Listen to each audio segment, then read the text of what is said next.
All right. Fort Worth Star Telegram sports columnist Mac Engel. As you can see, the other good-looking gentleman there is Mr. Clarence E. Hill Jr., who had the distinguished pleasure of the hell of watching the Dallas Cowboys lose to the Pittsburgh Steelers 24-19 on Sunday. I couldn't make it because I'm quarantined, kind of, sort of, I think. Somebody in my daughter's class got exposed to it or tested positive, which means now I live in my closet. And my Twitter account was hacked, so that was awesome. And I watched today's Cowboys game from about 3 different TV sets, and unfortunately, the final score was the final score. Clarence, how was it being out there watching the Dallas Cowboys lose again to fall to 2-7? Speaking of closets, I'm in a closet at AT&T Stadium somewhere, trying to find a better spot to do this video without disturbing people. So I'm in a closet in the press box. But the funny thing about it is I'm writing for tomorrow. We're at the point in the Cowboys season when we're grading on the curve. We're giving them credit for effort. We're giving them credit for being competitive in a game that no one thought that they would be competitive in, let alone have a lead in the fourth quarter of the game with a 4 different starting quarterback and Garrett Gilbert, who had only thrown 6 passes in his career. No one expected this. So we're giving them credit. We're giving them credit for playing well, playing competitive, doing something we didn't think they were going to do. But in the end, bad teams do bad things that cause them to lose games. And in the end, the Steelers are still undefeated. Yep. And the Cowboys have lost a 4th straight game. They're 2-7 because of 2 turnovers. Turnovers have been a problem for the Cowboys all season. They had 2 turnovers today, which cost them points and led to points by the Steelers, and penalties on both Steelers comeback drives, final 2 drives that really clinched the game for them. It was penalties on defense, the defense that really didn't deserve this type of outcome, how they played the entire game. Questionable penalties, but penalties nonetheless. It really, caused the Cowboys to lose this game because the first penalty, it was a sack and a fumble. Yep. The Cowboys had the ball going the other direction. They called a ticky-tack, illegal contact flag on Jalen Smith that, nullified the turnover and led to a field goal so they could take the lead from 19-14 to 19-18. And then on the ensuing drive, the final game-winning drive, it was on an incomplete pass on 3rd and 10, a hand to the face by Jalen Smith, but he was just reaching up there, and it wasn't like he was slapping it, but he touched the face because he was trying to block the ball. First down, Ben Roethlisberger Steelers turned into a touchdown, game-winning touchdown, game over. Yeah, but you said it. There's 2 things you said in there that are worth, reiterating. They were garbage calls, and garbage calls happen to bad teams who lose games like this. At any point, did you think, you know what, they're going to pull this out? Or did you always think, did you always think they're going to blow it? I don't know how they're going to do it, but they're going to blow it. I thought they were going to blow it, but then I got, after the 64-yard kickoff return, I said, Cowboys, this might do it. Because, this is a team that was pulling out all stops, the fake punt. They were really going for it. Then you get the 64-yard kickoff return after they make it 19-14. Keep in mind, the Steelers had missed 2 extra points, got 1 block, 1 miss, so they missed, 2 extra points. You get a 64-yard kickoff return, and the Cowboys are within range. They had a couple of nice plays. They moved inside the 10-yard line, 3rd and goal from the 5, and Garrett Gilbert throws interception. And I'm thinking, okay, if any points there, they win. They got a chance to win this. Yeah, they probably win this. But again, they get the interception there, and again, that's what has been the bugaboo for this team all season. And God bless Garrett Gilbert. I'm not going to kick his butt. It was a tough play. Here's a guy again, former Texas quarterback who thought we were going to be the savior of Texas. After Colt McCoy, it wasn't. Transferred to SMU. He had a nice career at SMU, but he's been in the league since 2014. He's been with 5 or 6 teams. He was out of the league for 2 full seasons. He was in the AAF last year. Okay, He played pretty well. Has 6 career passes in the NFL, okay, and goes out there and looks like a competent quarterback. Looks like he should be a backup in this league and will be a backup in this league. He was much better than Ben DiNucci. I don't know why on earth the Cowboys started Ben DiNucci last week, probably because he had been in the system longer. But Garrett Gilbert was so much more of an upgrade of Ben DiNucci. Let's be honest. They may have won last week's game against the Eagles if Garrett Gilbert is starting, if Garrett Gilbert plays the way he plays tonight. Yeah, the question is like in a game like this, when Pittsburgh is a 13.5 point favorite, and by the way, it's important to know, but before today's game, Dallas was 0-8 against the spread. So the first time they covered the spread is against Pittsburgh in a 13.5 point spread at home. So there is that. Do you think in a game like this, where Pittsburgh is undefeated, they really didn't show up until they knew they had to show up? So if Pittsburgh, or pardon me, if Philadelphia last week is going against Garrett Gilbert or any of those other guys, do you think you saw Philly's best effort last week? Because we sure as hell know we didn't. We're talking about Sure as hell we didn't see Pittsburgh's best effort today. No, but Pittsburgh and Philly are those two teams.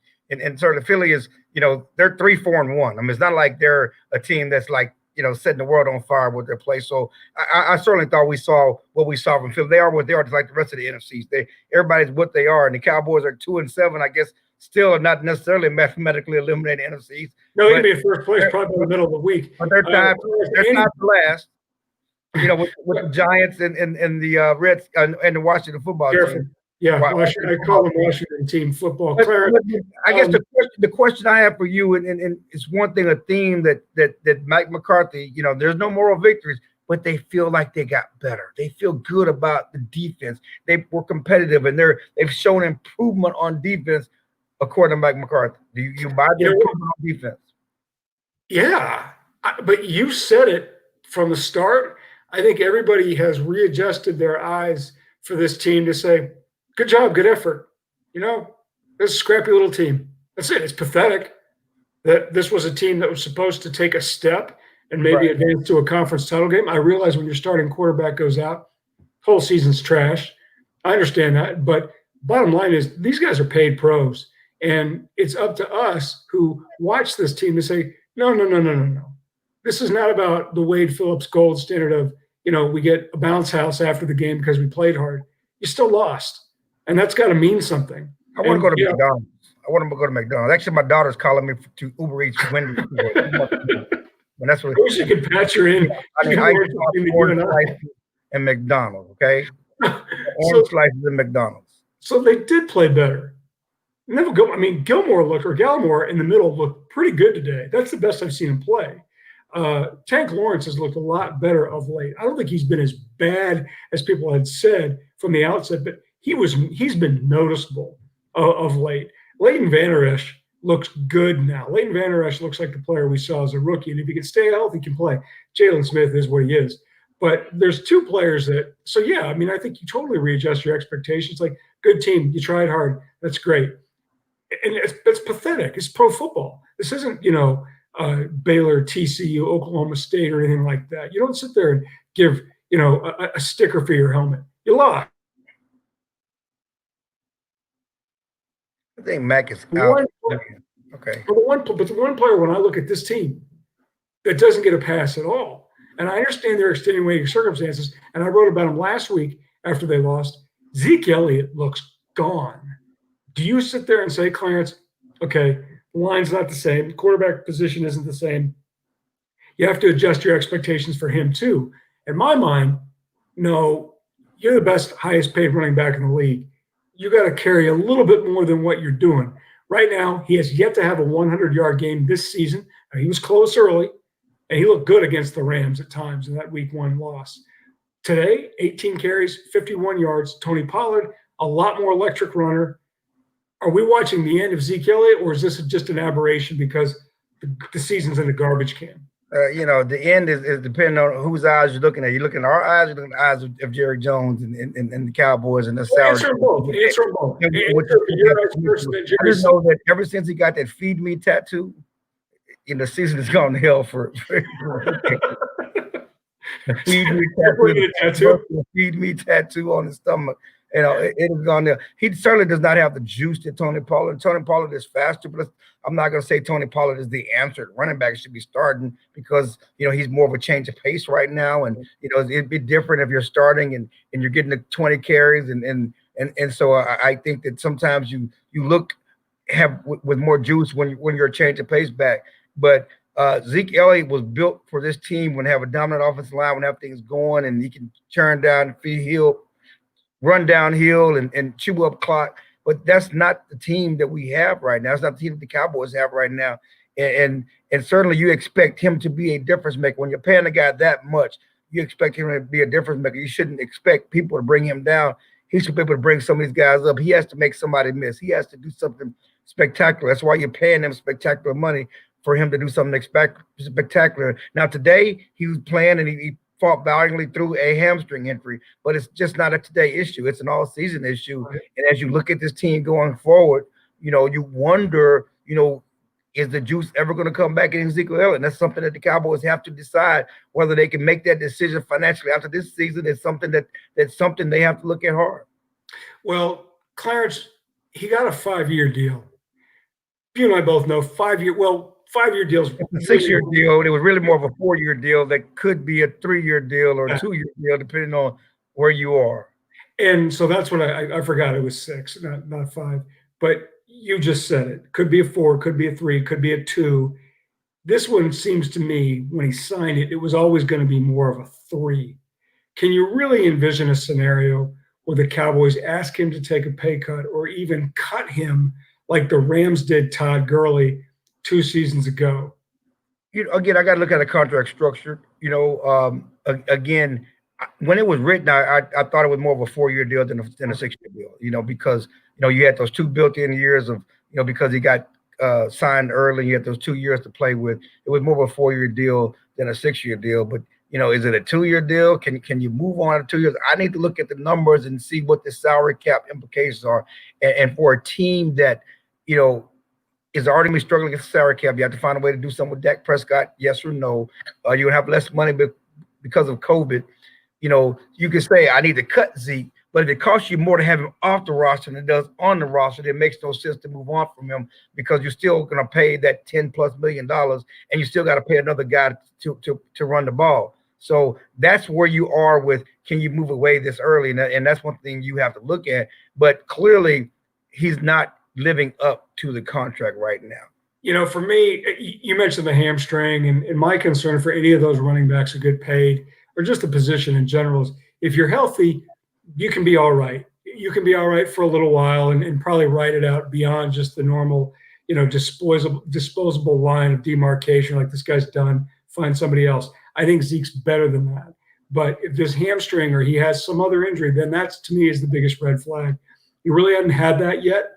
And I think until he's got that one, you can feel a little bit better that when Dak comes back, Tyron Smith comes back, Lyle Collins comes back, he'll still be a really good player. But beyond that, beyond 2021, I think that's when you got to be concerned. But they never signed him with the eye of 2022 in mind anyways. This was always about, when they gave him that deal, in my mind, it was always about 19, 20, and 21.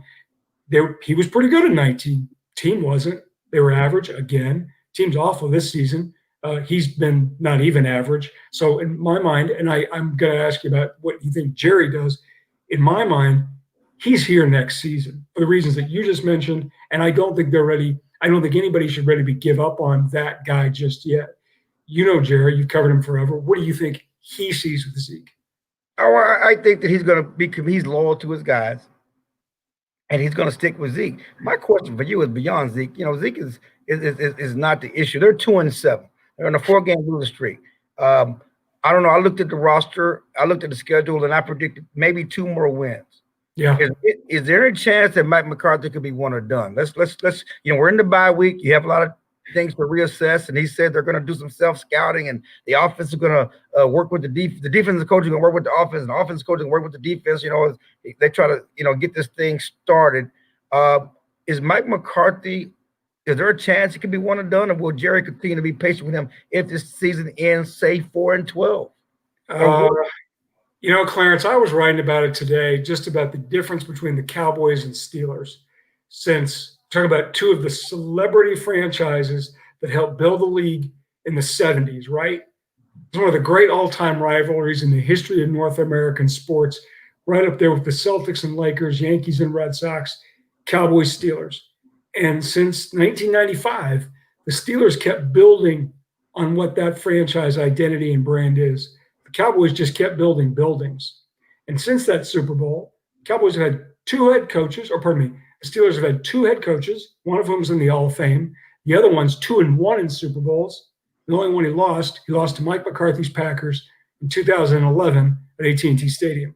The difference between the Cowboys and Steelers to me is one of the most depressing things as a Cowboys observer or fan that I can think of, right? The Cowboys are the most valuable franchise in North American sports, or right there with the Yankees. Steelers are 21st. I know market size dictates a lot of that, but the bottom line is like, okay, you mentioned, do you dump Mike McCarthy? Something that the Rooney family would never do, right? If you're looking at franchises, well, who does it the right way? Baltimore. Baltimore was a franchise I always trusted because of Ozzie Newsome, and they've maintained it even after he's retired. Pittsburgh because of the Rooney family. Certainly now the Patriots and Belichick. You can probably find some other ones that you would say, well, I trust those guys. So let's just say, Clarence, that Jerry gets the itch and he dumps Mike McCarthy because they won a couple games. Well, who are you going to get? You can get a coach. Like Bill Parcells came out of retirement to coach the big room, as he said, in the Cowboys. So you can get a coach. Somebody will do this job because it's the Dallas Cowboys. I don't think he would do it, but let's say he did it. He's 77. He's got to be 78. Damn it, time's short. He wants to win. Who are you going to hire? Like, who's that Mike Tomlin guy? Who's that guy, Clarence, that you would look at the NFL and say, you bring him here, pixie dust? That's the question. I don't think there's an obvious hire, and out there. Although, listen, there are a lot of young coaches, and I'm an Eric Bieniemy guy, and there's some guys who deserve opportunities out there to get this thing done. But did they make a mistake by not going to the Baylor coach? I mean, he's coached his butt off in Carolina this year. And I know Jared, like, I don't want a young coach. I want an experienced coach because we want ready to win now. Well, you're not winning now. Okay, you're not winning now. Okay, and Clarence, hang on, pause on that. When you look at Dak's out, your franchise quarterback's out. No, I agree.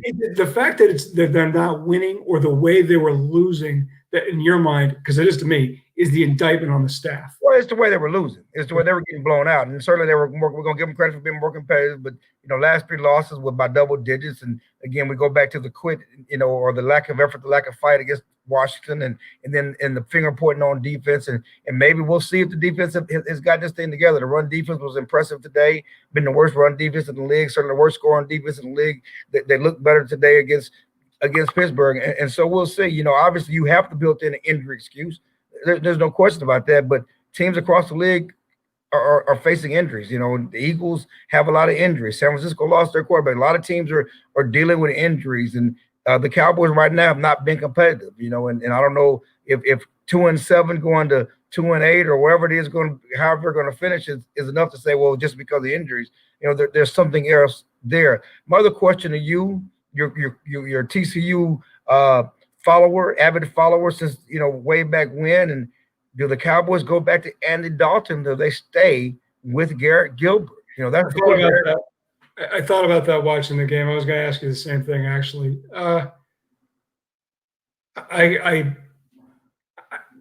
Here's the trouble with Garrett Gilbert. Garrett Gilbert was so good coming out of high school that he started that basically Mac Brown said, don't recruit anybody else. We found the guy. And he wasn't wrong. He just wasn't right. Garrett Gilbert kept getting hurt, and he had to leave Austin. And I've thought this for a while, that Garrett Gilbert's career at Texas ultimately is why Mac Brown got fired.